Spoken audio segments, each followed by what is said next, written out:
নমস্কার। আমি আমার নিজেরই লেখা একটা লেখাই পাঠ করছি। বসন্তের রঙে তোমার অভাব। বসন্ত এলে চারিদিকে কেমন এক নরম হলুদ আলো ছড়িয়ে পড়ে। শিমুল পলাশ লাল হয়ে ওঠে, কোকিল ডাকে, আকাশে ভেসে বেড়ায় অদ্ভুত এক মিষ্টি হাওয়া। তারই মাঝে আসে দোল, রঙের উৎসব, হাসির উৎসব, হই হুল্লোড়ের উৎসব। কিন্তু এবছরের বসন্তে মা, রঙের ভিড়ের মাঝেও তোমার শূন্যতাই বেশি স্পষ্ট। এবছরের বসন্ত উৎসবে আমি তোমাকে খুব মিস করছি। ঠিক 3 বছর আগে 2023 সালে আমাদের এই পাড়ায় প্রথম শুরু হলো রাধাকৃষ্ণের ভ্রমণ। গলির মোড় থেকে শুরু করে পুরো পাড়া ঘুরে রাধাকৃষ্ণকে তার আসনে বসানো। সেই আনন্দ, সেই ভক্তি, সেই নতুন শুরু। আর ঠিক সেই সময় জানলাম তোমার শরীরে বাসা বেঁধেছে এক মারণ রোগ, ক্যান্সারের মতো নিষ্ঠুর এক আঘাত। দোল উৎসবটা কোনো মতে কাটিয়ে শুরু হলো তোমার চিকিৎসা। আমি রাধাকৃষ্ণের পায়ে মাথা রেখে বলেছিলাম, ঠাকুর, মাকে ভালো করে দাও, সুস্থ করে দাও। আর আশ্চর্য, 1 বছরের মধ্যেই তুমি ধীরে ধীরে ভালো হয়ে উঠলে। 2024 সালটা তাই ছিল আশীর্বাদের মতো। মনে হয়েছিল বসন্ত যেন সত্যি অলৌকিক। কিন্তু 2025 আবার যেন পরীক্ষা নিল। আবার অসুস্থতা, আবার ভয়, আবার দোলের আগে অদৃশ্য এক আতঙ্ক। সেই বছরও আমি ঠাকুর নিয়ে ঘুরেছিলাম।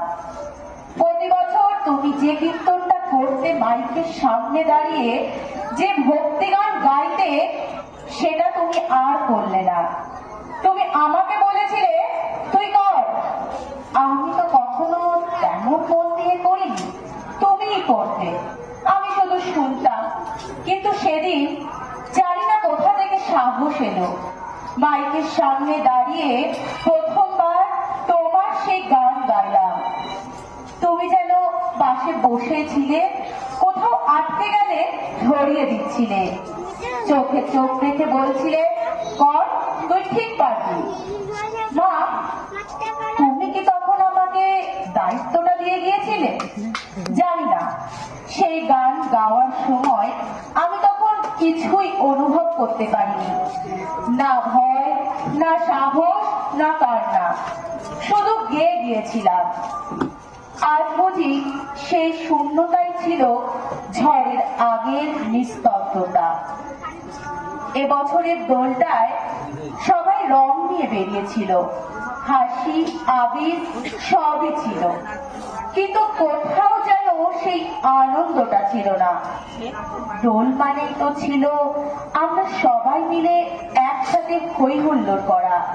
সকালবেলা ঘুম থেকে উঠে ঠাকুরের পায়ে আবির দিয়ে, বাবাকে আবির দিয়ে, তোমাকে আবির দিয়ে শুরু হতো রং খেলা। তোমার ছিল রঙে অ্যালার্জি। তুমি শুধু বলতে, আমাকে বেশি রং দিবি না, তুই খেল, তোর ভালো লাগে তুই খেল। তোমার গালে আলতো করে আবির ছুঁয়ে দিলে তুমি মুচকি হেসে চোখ নামিয়ে নিতে। কিন্তু এবছর রং খেলতেও মন চাইল না, আবির দেখে হাতে নিতেও ইচ্ছাটা করলো না। মাইকে বসন্তের গানের শব্দ কানে এলেও হৃদয়টা নিঃশব্দ রয়ে গেল।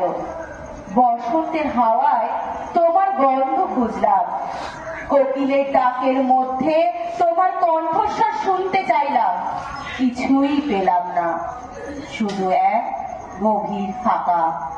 তবু জানো মা, বসন্ত মানেই তো নতুন জন্ম, শুকনো ডালে নতুন কুড়ি ফোটার প্রতিশ্রুতি। হয়তো তুমিও কোথাও এক নতুন আলোয় আছো, রাধা কৃষ্ণের চরণে বসে আমাদের সকলের জন্য প্রার্থনা করছো। আজ বুঝি রং মানে শুধু আবির নয়, রং মানে স্মৃতি, রং মানে তোমার শেখানো সাহস, রং মানে দায়িত্ব কাঁধে তুলে নেওয়া। এ বসন্তে গালে রং না লাগলেও মন জুড়ে আছে তোমার স্পর্শ।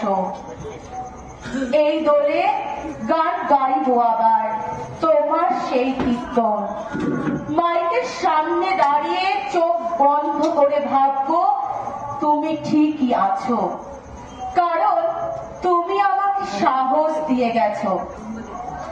বসন্ত এলে পৃথিবী নতুন হয়, গাছে গাছে কুড়ি ফোটে, রঙে রঙে ভরে ওঠে আকাশ, কিন্তু কিছু শূন্যতা চিরকাল থেকে যায়, যেমন তোমার জায়গাটা।